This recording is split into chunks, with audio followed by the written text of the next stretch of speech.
avatares de la lucha política, doctor Darío. El SENA, y entiendo la Universidad Nacional, se propusieron voluntariamente acercarse a los mecanismos de, digamos, acreditación o reconocimiento de calidad, digamos, del ministerio.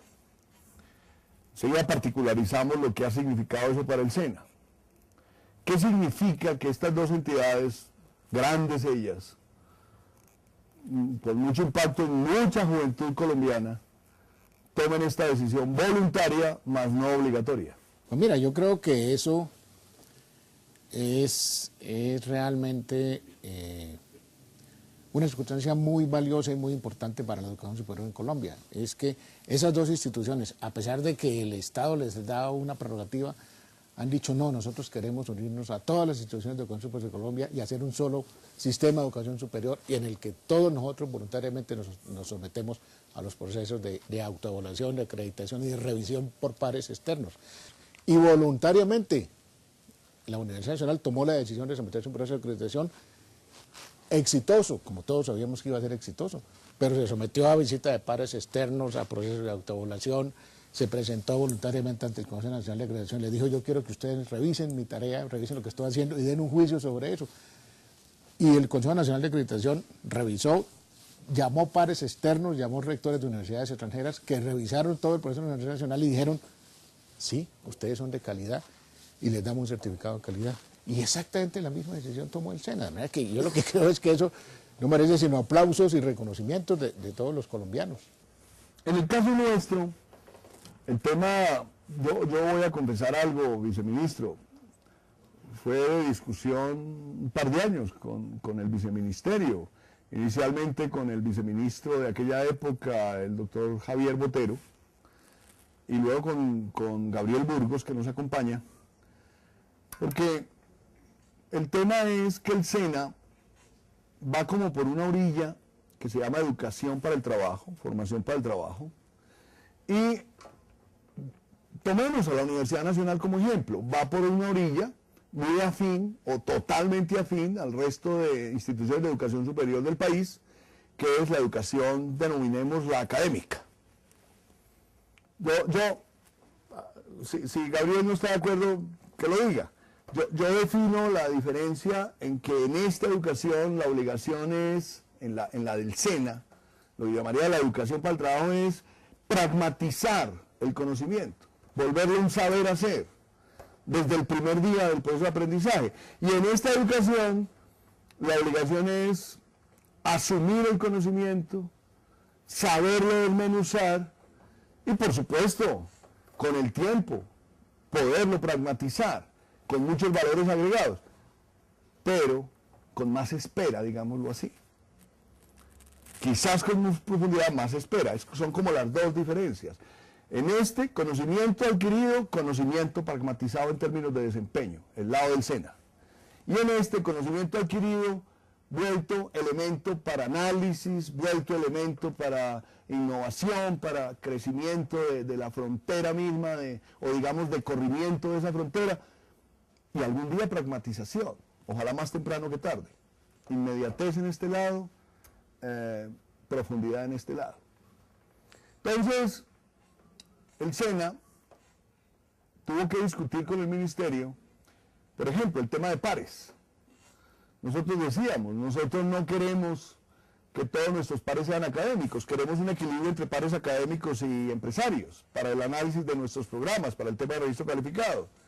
Queremos que algunos temas sean discutidos en el marco de cómo vemos las cosas en el SENA. Voy a poner un ejemplo, viceministro, si algo quieres comentar al respecto, por supuesto. A nosotros se nos exigía número de manuales disponibles frente a los temas que tienen que ver con los programas en las bibliotecas del SENA. Nosotros decíamos que el problema ya era un problema de conocimientos técnicos disponibles en bases de datos digitales y que más que esos manuales en físico, lo que había que garantizar era que teníamos acceso a lo que producían las empresas líderes del mercado mundial en los temas, digamos, si estábamos hablando de mantenimiento, pues las empresas de mantenimiento, si estamos hablando de electrónica, en las empresas de electrónica, Y así sucesivamente, y en eso llegamos a un acuerdo, en que al SENA no le iban a exigir contabilizar una cantidad de libros específicos como se lo exigen a una universidad. El tema de los profesores, se exigían una serie de títulos, y aquí el SENA, más que el doctorado o la maestría, se requería profesores con experiencia, profesores, digamos, que acreditaran un conocimiento del oficio como tal, del desempeño técnico y tecnológico. Bueno, fue una discusión complicada, pero llegó a buen puerto y hoy estamos acreditando nuestros programas. Gabriela, a estas alturas, ¿qué piensa el ministerio de esa, entre otras cosas, antes de la pregunta, ha surgido el rumor en la campaña política también, lo digo yo, no te meto en el problema, de que el SENA debería ser absorbido por el Ministerio de Educación Nacional?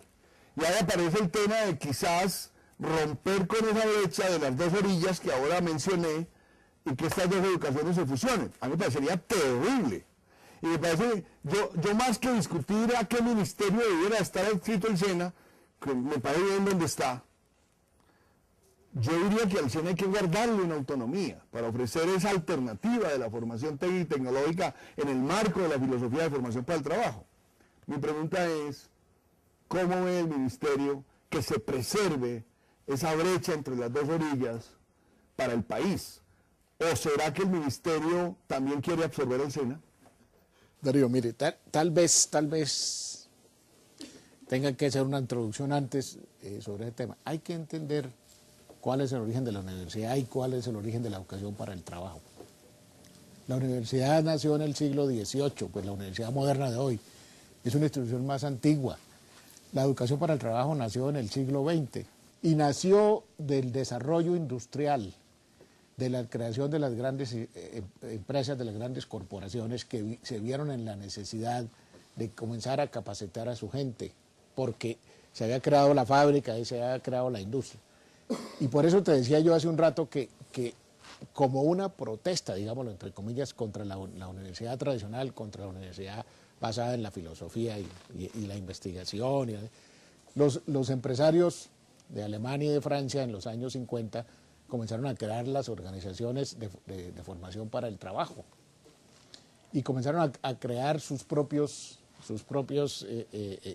instituciones. Yo conozco mucho el caso de Alemania, a través de las cámaras de comercio, a través de las grandes empresas alemanas de los años 50, la Volkswagen, la Siemens, que ante la necesidad de tener una formación más práctica, de formar su equipo, crearon las famosas universidades empresariales en los años 50, que durante muchos años no fueron reconocidas como universidades, y que solo hasta hace unos pocos años ya el Estado, el Parlamento alemán les dio el carácter de universidades, pero fue un proceso de 50 años en que corrieron paralelos dos sistemas de educación, el sistema tradicional universitario y el sistema de la formación para el trabajo, pero son dos sistemas de educación, en uno son más prácticos.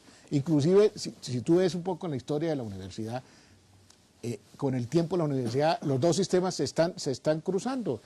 ¿Cuál fue el origen de AFID? ¿Cuál fue el origen de Incolda, en Colombia, que creó don Hernán Echavarría en los años 50, 60? Escuelas de formación para el trabajo. Don Hernán, que era un líder de los empresarios, vio la necesidad de crear institutos de capacitación para el trabajo, y ahí nació Incolda, ahí nació la Universidad de AFIC de Medellín, ahí nació la Universidad del Norte de Cartagena, de Barranquilla. Son dos sistemas que han venido naciendo como una necesidad del desarrollo de la sociedad y que hoy están cruzándose. Yo estuve este año en Bolonia, hace unos meses en Viena, en un congreso que celebraron todos los ministros de educación de Europa, en que estuvieron haciendo un análisis del proceso de Bolonia. Y una de las conclusiones de ese congreso fue: tenemos que fusionarnos con la educación para el trabajo. Y está hablando de los ministros de educación. Bueno, el tema tiene mucho de dónde cortar. Esto de que si es que el SENA lo va a absorber el Ministerio de Educación, me da la impresión que no es eso lo que piensa el ministerio. Pero otra cosa es que debe haber unos caminos de interacción, de cruce absolutamente facilitadores del tránsito de un joven de la educación del SENA a la educación de las universidades y viceversa. Eso ya lo reconocemos.